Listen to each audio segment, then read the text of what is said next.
नमस्कार दोस्तों, मैं पूजा जौनपुरी आप सभी का स्वागत करती हूँ अपने चैनल पे। तो आज मैं एक माता रानी का गीत लेके आई हूँ। आप लोग सुनिए, कैसा लगेगा कमेंट बॉक्स में जरूर बताना।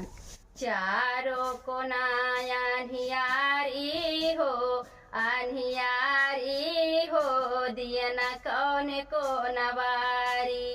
चारों को नायारी हो, आनियारी हो, दियना कौन को नवारी।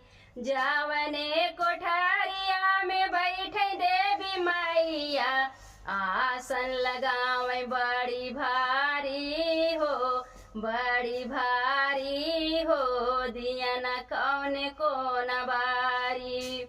आसन लगावे बड़ी भारी हो, बड़ी भारी हो, दियना कौन को नवारी। चारों को नाया धियारी हो, आधियारी हो, दियना कौन को नवारी। जावने कोठरिया में बैठे दुर्गा मैया, जावने कोठरिया में बैठे दुर्गा मैया, आसन लगावे बड़ी भारी हो, बड़ी भारी हो, दियना कौन को नवारी।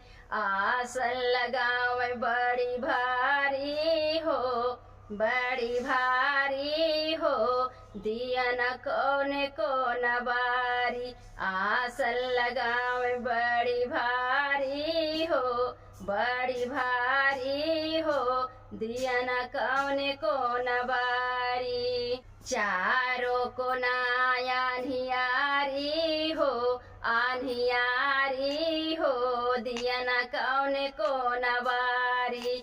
चारों को नायानियारी हो, आनियारी हो, दियना कौन को नवारी। जावने कोठारिया में बैठे भैरो भैया, जावने कोठारिया में बैठे भैरो भैया, आसन लगावे बड़ा भारी हो, बड़ा भारी हो, दियना कौन को नवारी। आसन लगावे बड़ा भारी हो, बड़ा भारी हो, दियना कौन को नवारी।